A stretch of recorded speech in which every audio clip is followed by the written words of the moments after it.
So in the new chapter 1149 of One Piece, we're seeing Emu show up at the end of the chapter in Elbaf. They're like taking over Gunko's body. So Emu is essentially the final boss of One Piece, the shadow leader of the world government. And this is the first time we've ever seen them do anything like this. We didn't even know that they could do this, take over somebody. I mean, I know it's been implied that Emu is giving like the Holy Knights and the Gorosei their powers of like regeneration, longevity, and the ability to travel through that teleportation circle abyss. But now it's implied, I guess, that Emu can just take them over as well, or maybe it's just Gunko specifically, and that's why Gunko is a Holy Knight, and we'll get into that because Gunko's character arc is starting to open up, and we're seeing some of their backstory, or what we assume to be their backstory. So we're gonna like fast forward to the ending sequence of this chapter, and this is happening after Gunko is defeating Scopper, because once Scopper reaches where Gunko is holding Colin hostage, he uses like his future sight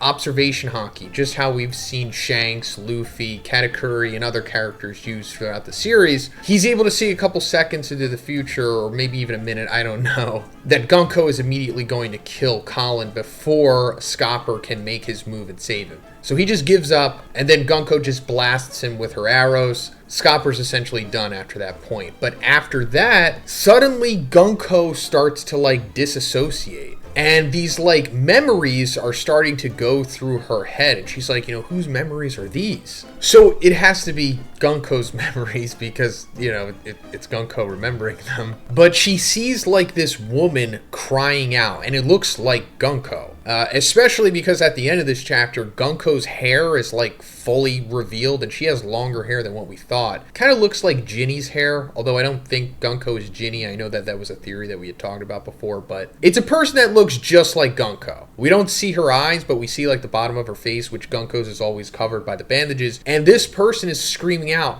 "Father!" which we'll go into, because the next memory that Gunko is like remembering here is a little girl with Brook. That's right, it's like a silhouette of Brook holding hands with this little girl who I'm assuming is Gunko, because why not? I mean, maybe it's not Gunko, maybe it's Gunko's daughter? So much to speculate about, but this all means or points to Gunko having a previous relationship to some extent with Brook. And since we're hearing father being called in this flashback that Gunko's remembering, it's possible that Gunko is the daughter of Brook, which is totally wild. We didn't know that Brook could have any family like this. He never really talked about it. Now, we talked about this before, but the deepest, I guess, we can go into Brook's backstory. But first, let's talk about the sponsor of this video, Black Forest Supplements. So, you know, Joe Rogan is known for MMA fighting and doing quite well health-wise at the tender age of 57. And if you remember, he bounced back from a serious illness in like 2 or 3 days. So he definitely takes care of himself. And one of the supplements that he's mentioned is NMN. Now, rather than me try to explain it, I'm gonna let the doctor that discovered it explain it, and then I'll tell you some of the effects that he doesn't mention in this short clip. I also take supplements, and in fact most of my colleagues are in the field of aging,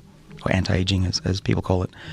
So I take NMN every morning. What is NMN? Good question. So let me take a quick step back. Sure. So about 20 years ago, Lenny Guarente and a team of us at MIT discovered a set of genes that controls aging. And what they do is they protect all organisms on the planet, plants, bacteria, humans, from deterioration and disease. They're like the Pentagon. They sense when we're hungry, sense when we're exercising, and they send out the troops to defend us. And so we think that these genes are responsible for the effects of dieting and exercise, which is great. What that means is we can now mimic that with molecules. I feel like I should make a shopping list. So get a pen. So yeah, with this, you get improved energy, weight management, endurance, strength, anti-aging, and it can even improve your skin. There's tons of videos on YouTube that you can search up right now with people's testimonials on this supplement, where they've been taking it for a year or 2 years, talking about their blood tests, the studies that have been done on it, how they feel better, stronger, and have way more energy. So guys, if you want to get your very own NMN supplement from Black Forest, check the link in the description, because right now you're going to be able to get 40% off for the next 48 hours, but you have to use my special link that is in the description. Thanks, guys. is just essentially what he told himself to the Straw Hats, like, once he joined the crew. He said, "I'm a wanted man. My nickname is Humming Swordsman Brook. I have a bounty of 33 million berries on my head. Long ago, I was the leader of a battle convoy in a certain kingdom. After that, I served with the Rumbar Pirates as the musician swordsman and later stepped in as captain." So it's possible that this certain kingdom, classic Otis speech there, that he was the leader of the battle convoy, this might be where Gunko comes from. Which may or may not mean that Gunko is Brook's daughter. Still not sure. I mean, the only thing we can really go off of is the holding hands thing and this woman screaming out father. Whether that's Gunko or Gunko's mother still remains to be seen. I mean, also, we go into the whole connection that Gunko and Brook had coming into this arc anyway, because we first saw Gunko listening to Brook's music, and then later, once she encountered Brook, she, like, stepped on him and was like, "I want to make you my eternal music slave," or whatever. And interestingly enough, usually when Brook gets into situations like this with women, he asks to see their panties, but he didn't do that with Gunko. I mean, granted, you can already kind of see them, but still, he didn't ask. So does that mean it's his daughter? I don't know. But at the minimum, they have some history together. And that history is super interesting, aside from all of that, simply because of the fact that it's so long ago, right? Because this had to be like over 50 years ago, because Brook was just chilling in the Florian Triangle, as a skeleton after consuming the soul fruit for 50 years before the Straw Hats found him. So this was before that, for sure, obviously, many years before that. So there's something going on with Gunko. And her screaming out in this flashback could mean that this was the moment when she was taken away by the Celestial Dragons or whatever to Mary Joie, and then for some reason she was brainwashed, became Gunko, the Holy Knight, and is seemingly possibly being used as like a vessel for Emu, or a possible vessel for Emu. Maybe that's why she's being used here. Going back to what I said earlier about, I'm not sure if all the Holy Knights can be taken over by Emu, or it's just Gunko. Now let's go into Emu taking over Gunko, because Emu suddenly starts speaking to like the Holy Knights telepathically, which we know that Emu can do. She did it with the Gorosei. And she's like, "Why are you taking so much time? The Holy Land is engulfed in flame. We need the military power now." And then Emu takes over Gunko and says, "I will demonstrate what it means to be ruled by God." So, yeah.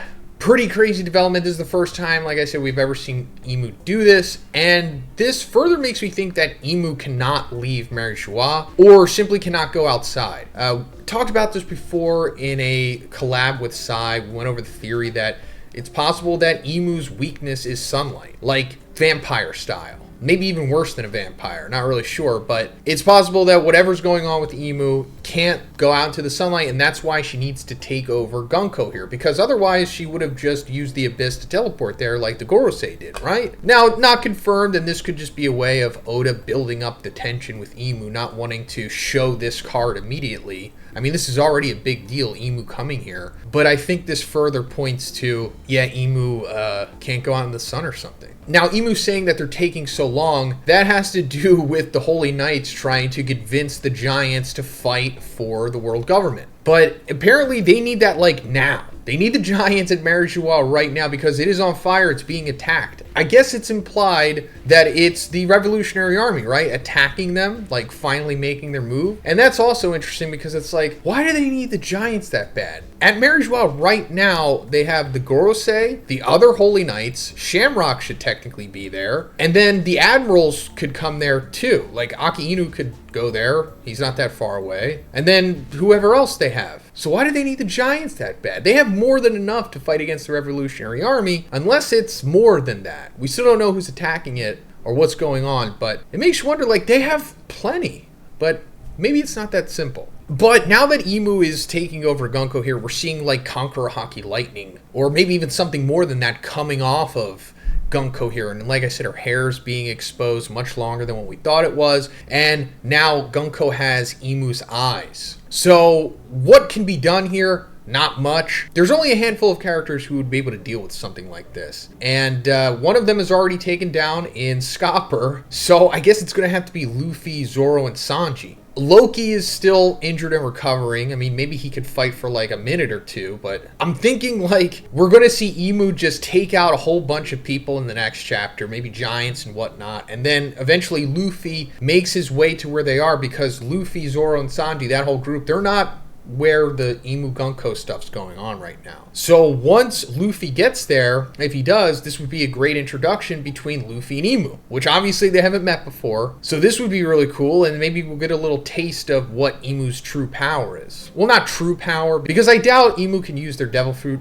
through Gunko. That would be too busted, and we don't need to see exactly what it is yet. That's going to be a long time before we see what Emu's, full power, whatever it is. But just using Gunko's like devil fruit to the fullest extent, and then using Conqueror's Haki here, which I'm assuming Gunko didn't have inherently. Maybe Emu could transfer that to Gunko or something. But yeah, let me know what you think about this chapter in the comments, guys. And if you liked the video, please give it a like, and please subscribe if you haven't already. Have a great day, and I'll see you in the next one.